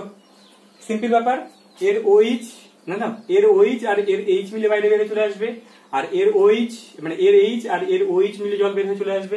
আলটিমেটলি কি তৈরি হবে, এখানে CH2 বন্ড CH2, এখান থেকে হচ্ছে গিয়ে O, তাই তো? এখান থেকে গিয়ে C, এই ডাবল বন্ড O, এখান থেকে C ডাবল বন্ড O, এখানে O, এই কম্পাউন্ডটা তৈরি হবে। ঠিক, আর এখান থেকে পাশে কি হবে স্যার, 2 ইউনিট জল বাইরে বেরিয়ে চলে আসবে। ক্লিয়ার একদম? ঠিক আছে। আচ্ছা নেক্সট আরেকটা কোশ্চেন করো। নেক্সট আরেকটা কোশ্চেন করবে যে দেখো, OH bond CH, OH bond CH2OH, এর মধ্যে যদি হচ্ছে কি তোমার 2 ইউনু, ঠিক আছে, 2 মোল CH3COOH দিয়ে দেওয়া হয়, ঠিক আছে, আর ধরে নাও H2SO4 দেওয়া হলো, তাহলে কি তৈরি হবে? দেখো দেখো এখানে 3টা OH গ্রুপ আছে, 3টা OH গ্রুপ আছে, কিন্তু দেওয়া হয়েছে তোমার 2 মোল, ঠিক আছে, দেওয়া হয়েছে 2 মোল। তাহলে তোমার কি হবে, 2 মোল যদি অ্যাসিডিক অ্যাসিড দেওয়া, তাহলে কোন কোন OH গ্রুপটা বিক্রিয়া করবে? দেখো এক্ষেত্রে কি হবে, যেহেতু এই যে OH গ্রুপটা আছে সেটা দেখো স্টেরিক হিন্ড্রেন্স, এই OH গ্রুপটা কিন্তু তোমার কি আছে, এটা কিন্তু ওর মধ্যে দেখো স্টেরিক হিন্ড্রেন্সটা, স্টেরিক হিন্ড্রেন্স, ঠিক আছে, স্টেরিক হিন্ড্রেন্সটা অনেক বেশি আছে। বেশি থাকার জন্য কিন্তু এই OH গ্রুপটা বিক্রিয়া করবে না, ও পাশের দুটো OH গ্রুপের সঙ্গে বিক্রিয়াটা হবে। তো আলটিমেটলি প্রোডাক্ট কি তৈরি হবে, প্রোডাক্ট তৈরি হবে CH2O, এখান থেকে হচ্ছে কি তোমার CH3 তৈরি হবে, এখানে CHOH থেকে যাবে, আর এই CH2O bond CO bond O CH3 তৈরি হবে। ঠিক আছে, ব্যাপারটা বোঝা গেছে? আচ্ছা ঠিক। আচ্ছা একরকম ভাবে এটা কি হবে স্যার, CH2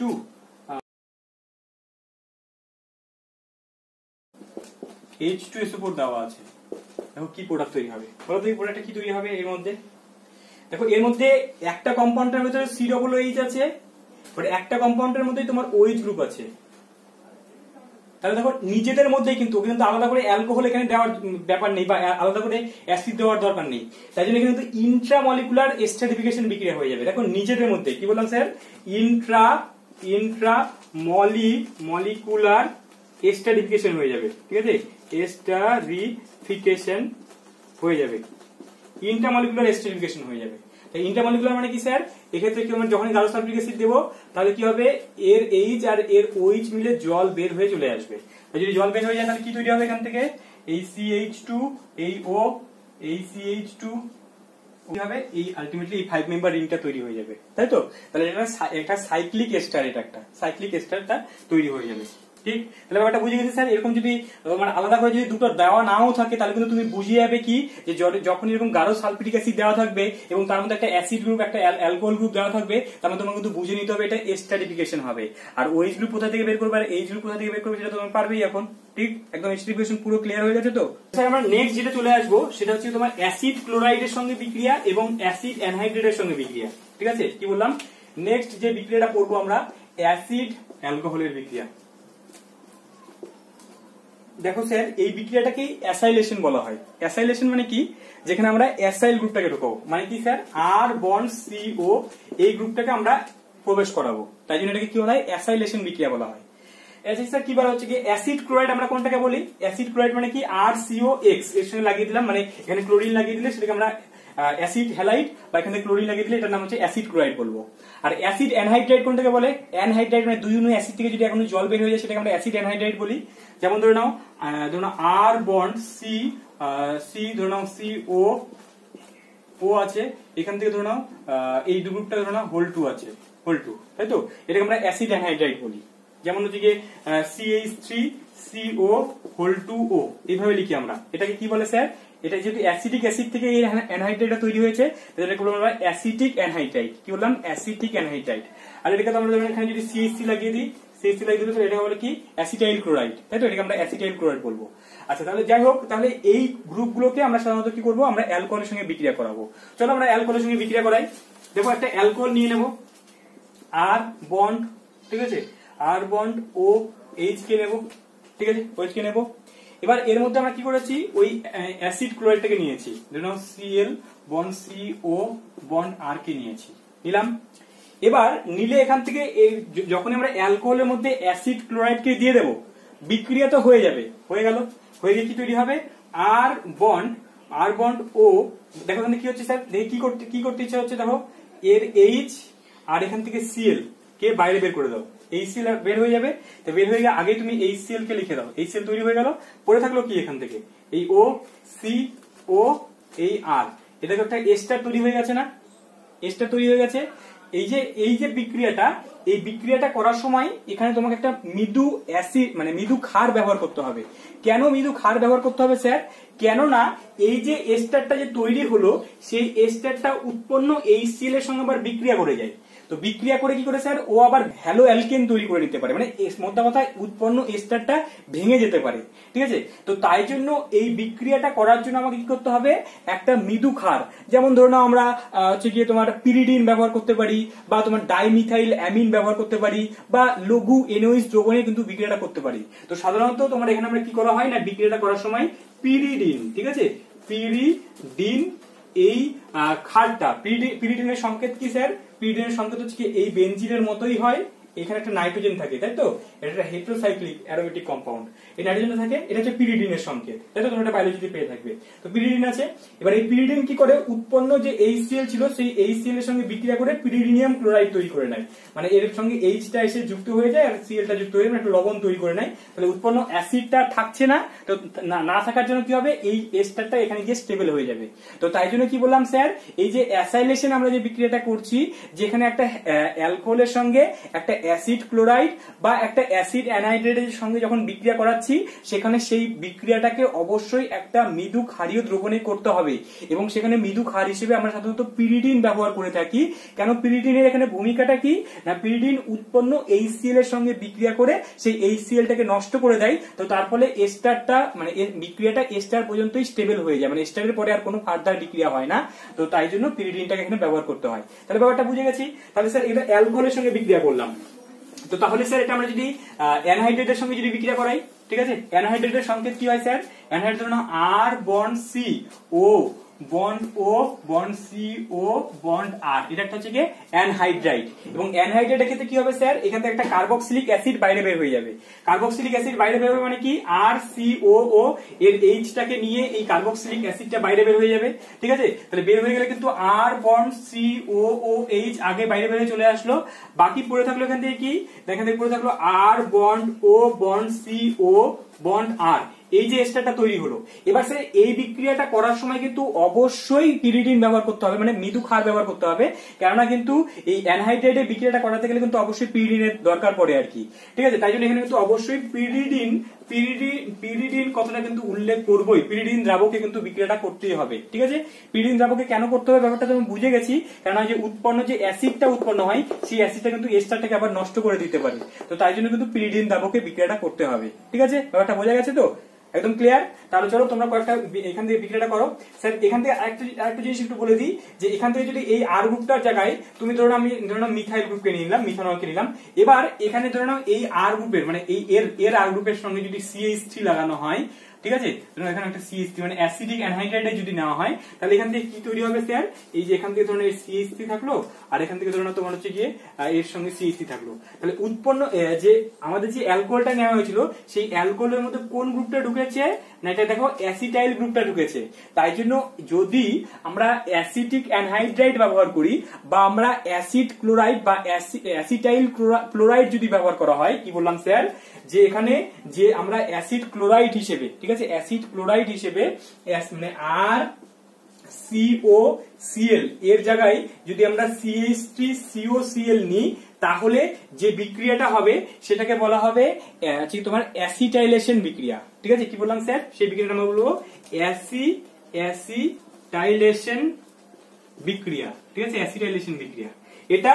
আর হচ্ছে তোমার অ্যাসিড অ্যানহাইড্রাইড মানে কি RCO(2O) এর জায়গায় যদি আমরা CH3CO(2O) ব্যবহার করি তাহলে এই দুটো বিক্রিয়াকেই আমরা বলবো কি অ্যাসিটাইলেশন বিক্রিয়া। কেন? কেননা এরা হচ্ছে কি CH3CO গ্রুপটাকে মানে অ্যাসিটাইল গ্রুপটাকে যেহেতু ঢোকাতে পারে তাই জন্য উৎপন্ন যৌগটার মধ্যে অ্যাসিটাইল গ্রুপটা ঢুকে যাচ্ছে, তাই জন্য সেই বিক্রিয়াটাকে আমরা কি বলবো স্যার? অ্যাসিটাইলেশন বিক্রিয়া বলবো। ঠিক, ব্যাপারটা বোঝা গেছে? ক্লিয়ার একদম? ঠিক, তাহলে চলো তোমরা কয়েকটা করতেই তোমরা নিজেরা করো আগে প্রথমে, তাহলে ব্যাপারটা পুরো বুঝতে পারবে। ঠিক আছে, চলো দেখি এটা করো নিজেরা। CH3COOH তার মধ্যে দেওয়া হয়েছে হচ্ছে গিয়ে CH3COCl দিয়ে এখানে হচ্ছে কি তোমার পিরিডিন লেখা আছে। ঠিক আছে, পিরিডিন দ্রাবকে বিক্রিয়াটা করানো হলো, তাহলে কি তৈরি হবে বলো? ঠিক আছে, বলো এটা কি তৈরি হবে? তাহলে এখানে দেখো কি বলবো স্যার? সিম্পল ব্যাপার, এটা কিন্তু একদম সিম্পল। আমরা জানি যে সবসময় এখান এটা তো আমরা একটা অ্যালকোহল নেবো, সরি এটা একটা অ্যালকোহল হবে, একটা অ্যালকোহল নেওয়া হলো, সিম্পল ব্যাপার না, ধরুন আমি এটাই নিচ্ছি CH2OH এই অ্যালকোহলটা নেওয়া হয়েছে। ঠিক আছে, তাহলে এখানে কি হবে স্যার? এই অ্যালকোহল সবসময় H-টা ছাড়বে আর এই Cl-টা বেরোবে, তাই তো? এই HCl-টা বাইরে বের হয়ে আসবে এবং এই HCl-টা পিরিডিনের সঙ্গে বিক্রিয়া করে থাকবে, তাই জন্য HCl-টা আলাদা করে লেখার দরকার নেই। তো তাই জন্য এখানে কি তৈরি হবে ultimately? CH3 bond CH2 bond O, এই অক্সিজেনটা আছে, তারপরে এই CO সঙ্গে কিন্তু লাগে, তাই জন্য আমি কি করবো? C ডবল বন্ড O এভাবে আলাদা করে লিখবো, লিখে এই CH3টাকে লিখবো। ঠিক আছে, ব্যাপারটা বোঝা গেছে? ক্লিয়ার এটুকু? স্যার উৎপন্ন এই যৌগটা যে এস্টারটা তৈরি হলো সেই এস্টারটার নাম কি হবে? নামগুলো কিন্তু একটু খাতায় লিখে রাখো নামগুলো। দেখো এটার নাম কি হবে? দেখো আমরা নামকরণ করবো, এস্টারের নামকরণ করার সময় এইভাবে নামকরণ করা হয় অ্যালকিল ওয়েট। এস্টারের নামকরণ করার সময় অ্যালকিল ওয়েট কথাটা ইউজ করা হয়। অ্যালকিল মানে কি? এই যে CH3COO এটা হচ্ছে অ্যাসিডের পার্টটা, এর সঙ্গে যে গ্রুপটা যুক্ত হয়ে থাকে সেটাকে আমরা অ্যালকিল গ্রুপ বলি, এটাকে বলবো অ্যালকিল গ্রুপ। ঠিক আছে, অ্যালকিল গ্রুপ। এবং এই অ্যালকিল গ্রুপটা অল টাইম শুরুতে নাম বলতে হবে, মানে আগে নাম বলে নিতে হবে, তারপরে বাকি অ্যাসিড গ্রুপটার নাম বলতে হবে। তাহলে এখানে এই অ্যালকিল গ্রুপটার নাম কি হবে স্যার? কটা কার্বন আছে? দুটো, দুটোর জন্য ইথাইল গ্রুপ ইউজ করবো, তাহলে এটার নাম হবে কি? ইথাইল।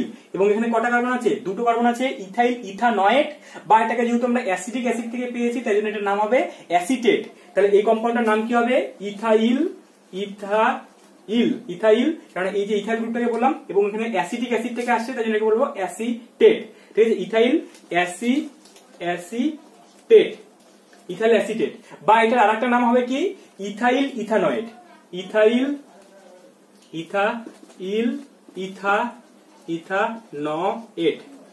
ইথানয়েট। ঠিক আছে, বা এটার নাম এটা। ঠিক আছে, তোমরা এটা করো। CH3CO(2O) এর মধ্যে দেওয়া হয়েছে হচ্ছে গিয়ে তোমার প্রোপানল CH3CH2OH প্রোপানলকে দেওয়া হয়েছে, দিয়ে পিরিডিন লেখা আছে, পিরিডিন লেখা আছে। কি উৎপন্ন হবে সেটা তোমরা বলবে। ঠিক আছে, কমেন্ট করে জানাবে এটা কি তৈরি হবে। আচ্ছা স্যার, এই অ্যাসিটাইলেশন থেকেই একটা ইম্পর্টেন্ট টাইপের অঙ্ক হয়। ঠিক আছে, একটা অঙ্ক করবো আমরা এখনই এই পার্টটা থেকে। এই পার্টটা আমরা বুঝে গেছি অ্যাসিটাইলেশন কোনটাকে বিক্রিয়াটাকে বলে? অ্যাসিটাইলেশন মানে কি? CH3CO গ্রুপটাকে ঢোকানো, তাই তো? অ্যালকোহলের মধ্যে CH3CO গ্রুপটাকে ঢুকিয়ে দিচ্ছি, সেটাকে আমরা অ্যাসিটাইলেশন বলছি। আচ্ছা স্যার, এখান থেকে আরেকটা উদাহরণ বলি তোমাদের। এখান থেকে দেখো তো, দেখো ওটা বেঞ্জোইলেশন বলে, যদিও ওটা আমরা পরের পার্টে পড়বো আর কি, যখন আমরা ফেনলের বিক্রিয়া পড়বো তখন ওই বেঞ্জোইলেশন বিক্রিয়াটা পড়বো। তো এখান থেকে দেখো তোমরা এখনই তোমরা যেহেতু এই বিক্রিয়াটা শিখে গেছো তাহলে তোমরা এটা করতে পারবে। যে নেওয়া হলো ধরো বেনজিন CO আছে, মানে CH3COCl এর জায়গায় আমরা বেনজিনের মাথায় COCl, ঠিক আছে, বেনজোইল ক্লোরাইড নেওয়া হলো, নিয়ে এর মধ্যে দেওয়া হয়েছে তোমার হচ্ছে গিয়ে CH3OH দেওয়া হয়েছে, একদম সেম পিরিডিন দ্রাবকে করানো হচ্ছে, পিরিডিন। তাহলে কি তৈরি হবে বলো তো? একই ব্যাপার, এর Cl এবং এর H বের হয়ে যাবে, বের হয়ে গিয়ে আলটিমেটলি তৈরি হবে কি? এখান থেকে OCOCH3 তৈরি হবে। স্যার এটার নাম কি হবে বলো দেখি? আমরা একই রকম এস্টার মানে আর সি ও ও আর আছে মানে একটা এস্টার, তাহলে এস্টার সবসময় অ্যালকিল গ্রুপটার নাম আগে বলতে হয়। তাহলে এখানে অ্যালকিল গ্রুপটা কি আছে স্যার CH3, তাহলে এটা আমরা বলবো কি মিথাইল। আচ্ছা এটা কোন অ্যাসিড থেকে আসছে? বেনজোইক অ্যাসিড থেকে আসছে, তাহলে আমরা বলবো বেনজোয়েট, শেষে এট লাগাতে হবে, তাহলে এটার নাম কি হবে? Methyl benzoate. ঠিক আছে, মিথাইল বেনজোয়েট, মিথাইল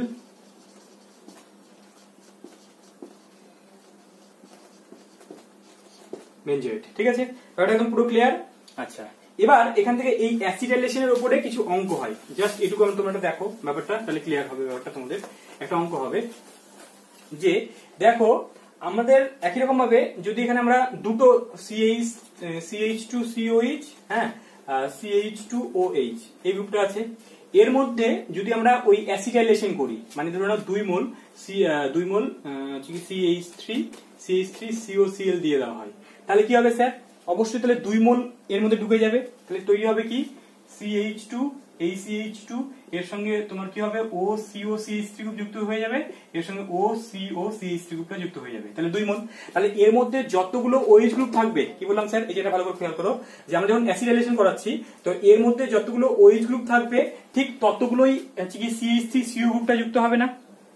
তাহলে এই যে বিক্রিয়াটা, এই বিক্রিয়াটার সাহায্যে আমরা বলে দিতে পারবো কোন একটা পলিহাইড্রক্সি মানে যার মধ্যে অনেকগুলো OH গ্রুপ থাকবে, সেই পলিহাইড্রক্সি গ্রুপের মধ্যে যৌগটার মধ্যে কতগুলো OH গ্রুপ আছে সেই সংখ্যাটা আমরা এই যে অ্যাসিটাইলেশন বিক্রিয়ার সাহায্যে বের করে নিতে পারবো।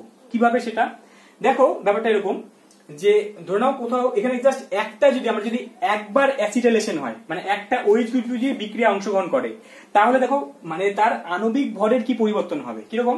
ধরো এই একটা পুরো ধরো একটা পলিহাইড্রক্সি গ্রুপ ছিল, সেখান থেকে আমি ধরে নিলাম ওর মধ্যে একটা OH গ্রুপ যদি বিক্রিয়া অংশগ্রহণ করে, একটা OH গ্রুপ যদি বিক্রিয়া অংশগ্রহণ করে, তো তাহলে এখান থেকে কি হয়েছে, এর মধ্যে যখন আমরা অ্যাসিটাইলেশন করলাম, অ্যাসিটাইলেশন করার ফলে এখান থেকে আলটিমেটলি কি তৈরি হলো, এই পুরো গ্রুপটা আছে ও বন্ড, এখান থেকে কি হচ্ছে কি COCH3 এই গ্রুপে কনভার্ট হচ্ছে। জাস্ট আণবিক ভরের কি পরিবর্তন হচ্ছে? আণবিক ভরের কি পরিবর্তন হচ্ছে স্যার? দেখো এখানে OH গ্রুপটা কি হয়ে গেছে, জাস্ট এখান থেকে OCOCH3 গ্রুপ কনভার্ট হয়েছে। তাহলে এখানে OH গ্রুপের আগে আণবিক ভর বের করো, দেখো এটা কিন্তু ভালো করে বুঝবে, ভালো করে ক্লিয়ার, কিছু না সিম্পল OH গ্রুপটা তোমার CH3CO গ্রুপে কনভার্ট হয়ে গেছে। তাহলে এই OH গ্রুপের আণবিক ভর বের করো, আণবিক ভর কত আসবে? একটা অক্সিজেনের পারমাণবিক ভর কত হয়? 16, হাইড্রোজেনের কত হয়? 1, তাহলে এখানে এই গ্রুপটার মধ্যে এক্সট্রা আণবিক ভর মানে ভর কত আছে? 17, ঠিক আছে। তাহলে এই 17টা কনভার্ট হয়ে গেছে কিসে স্যার? এর মধ্যে কত আছে? এই অক্সিজেনে কত হয়? অক্সিজেনের 16, এই অক্সিজেনের 16, তাহলে এই কার্বনটার কত হয়? 12, এই কার্বনের সঙ্গে একটা অক্সিজেন আছে মানে 16, এখানে একটা কার্বন আছে মানে 12, এখানে 3টা হাইড্রোজেন আছে মানে 3, আলটিমেটলি যোগ করলে কত আসবে স্যার? এখানে দেখো 59 আসবে। তাহলে দেখো আগে ছিল 17, সেখান থেকে একটা গ্রুপের জন্য হয়েছে কত? 59।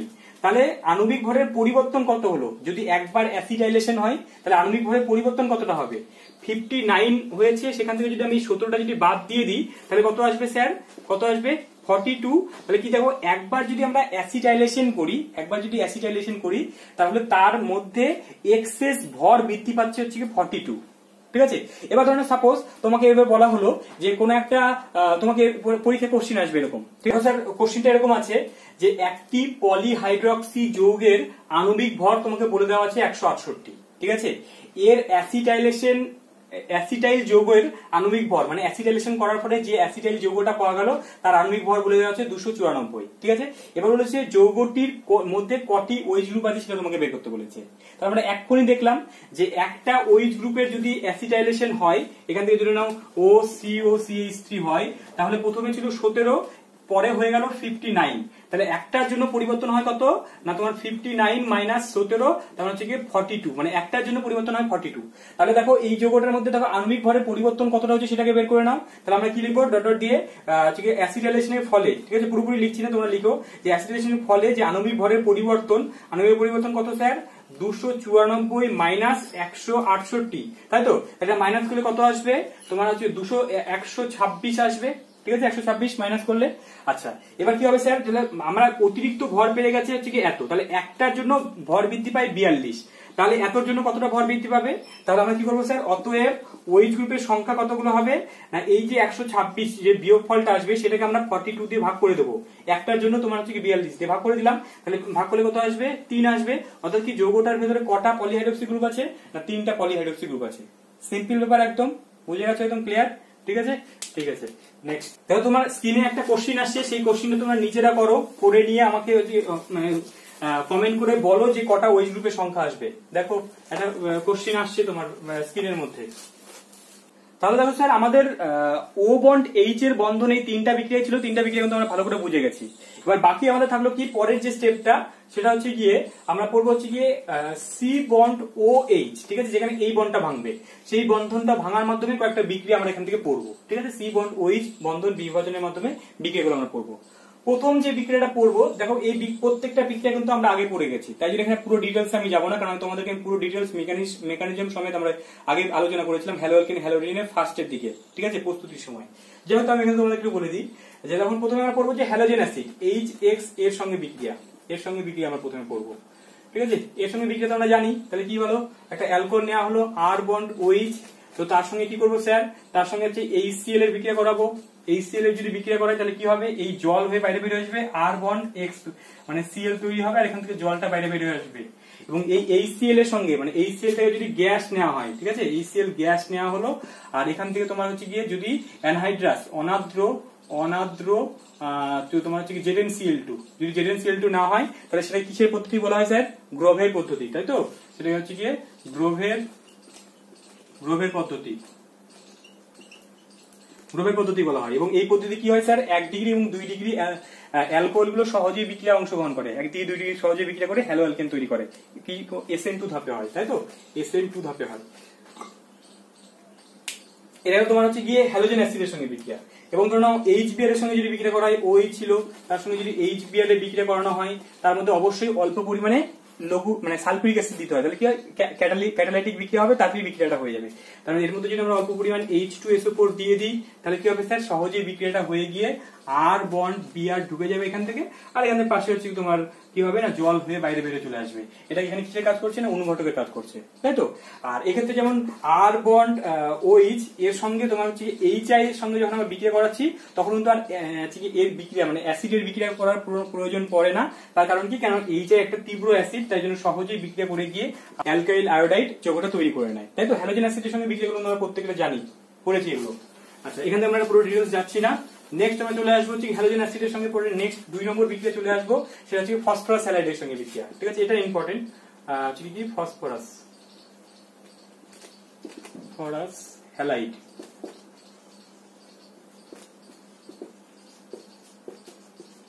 বিক্রিয়া দেখো, ফসফরাস হ্যালাইড মানে আমরা কাকে কাকে চিনি স্যার, ফসফরাস হ্যালাইড বলতে আমরা চিনি হচ্ছে গিয়ে PCl5 এর কথা আমাদের খুব মনে পড়ে, তারপরে আমাদের মনে পড়ে PCl3, দুজনকে দিয়ে আমরা বিক্রিয়া করি, বা আমরা ফসফরাস প্লাস Cl2 এটা বিক্রিয়া করিয়েও আমরা হচ্ছে গিয়ে এই হ্যালোজেন অ্যাসিড গুলো তৈরি করে নিতে পারি, তাই তো। বা একই রকম ভাবে আমাদের আছে কি PBr5 এর সঙ্গে বিক্রিয়া করাতে পারি, বা PBr3 এর সঙ্গে বিক্রিয়া করাতে পারি, বা এখান থেকে ফসফরাস আর ব্রোমিনের বিক্রিয়া করিয়ে নিয়ে আমরা হচ্ছে গিয়ে এই যৌগগুলো তৈরি করে নিতে পারি।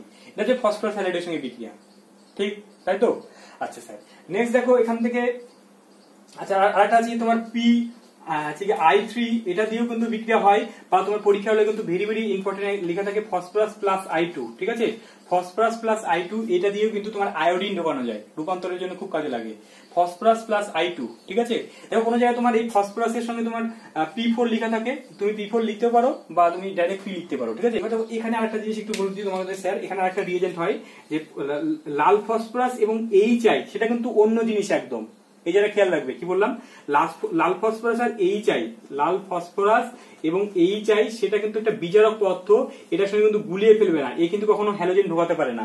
সবসময় আমাদের ফসফরাস এবং I2 সেটা বিক্রিয়া করে PI3 তৈরি করবে, সে আয়োডিন ঢোকাতে পারবে। ঠিক আছে, তাহলে দেখো এই রিয়েজেন্ট গুলো আমরা সঙ্গে এখন একটু করে নেবো। দেখো রিয়েজেন্ট গুলো থেকে আর বন্ড OH আছে, তো তার মধ্যে যদি আমরা P আর I2 দিয়ে দিই, ঠিক আছে, লাল ফসফরাস রেড ফসফরাস, ঠিক আছে, রেড ফসফরাস আর যদি I2 দিয়ে দিই তাহলে কি তৈরি হবে স্যার, এখান থেকে কিন্তু অবশ্যই তোমার হচ্ছে কি এখান থেকে তৈরি হয়ে যাবে আর বন্ড আই মানে আয়োডিনটা ঢুকে যাবে। পাশে তোমার কি তৈরি হবে না, তোমার যেহেতু ফসফরাস আছে তাহলে H3PO3 তৈরি হবে, তাই তো। আচ্ছা, একই রকম ভাবে তোমার হচ্ছে গিয়ে যদি এটা তৈরি করা হয় স্যার আর বন্ড OH অ্যালকোহল, এর মধ্যে তুমি যদি PCl5 দিয়ে দাও, PCl5 দিলে কি তৈরি হয় স্যার, PCl5 দিলে তোমার এখান থেকে আর বন্ড Cl আছে, তার জন্য ক্লোরিন ঢুকবে, এটা তৈরি হয়।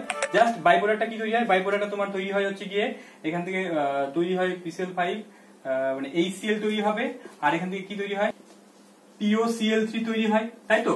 আর একই রকম ভাবে তোমার এই অ্যালকোহলের সঙ্গেই যদি আমরা PCl3 দিয়ে দিই, তাই তো, PCl3 দিলে প্রোডাক্ট একই, এই আর বন্ড Cl তৈরি হবে, কিন্তু বাই প্রোডাক্টটা আলাদা তৈরি হয়, এখান থেকে HCl তৈরি হবে এবং এখান থেকে কি তৈরি হয় স্যার H3PO3 তৈরি হয়, তাই তো, H3PO3 তৈরি হয়। দেখো এক্ষেত্রে POCl3 তৈরি হচ্ছে আর এক্ষেত্রে H3PO3 তৈরি হচ্ছে, তাই তো, ফসফরাস অ্যাসিড। তাহলে এটা আমরা এই ফসফরাস হ্যালাইডের সঙ্গে বিক্রিয়াগুলো বুঝে গেছি প্রত্যেকটা, ঠিক। এখানে লাল ফসফরাসের জায়গায় কিন্তু তোমার শুধু পিও লিখে থাকতে পারে, শুধু পিও এভাবেও লিখতে পারো। নেক্সট, আচ্ছা এরপর হচ্ছে গিয়ে নেক্সট আমরা চলে আসবো, এটা হচ্ছে ফসফরাস হ্যালোজেনের সঙ্গে বিক্রিয়া, থায়োনিল ক্লোরাইডের সঙ্গে বিক্রিয়া। নেক্সট হচ্ছে কি আমরা যে 3 নম্বর বিক্রিয়াটা পড়বো সেটা হচ্ছে কি SOCl2 এর সঙ্গে বিক্রিয়া, SOCl2 এর সঙ্গে বিক্রিয়াটা পড়বো।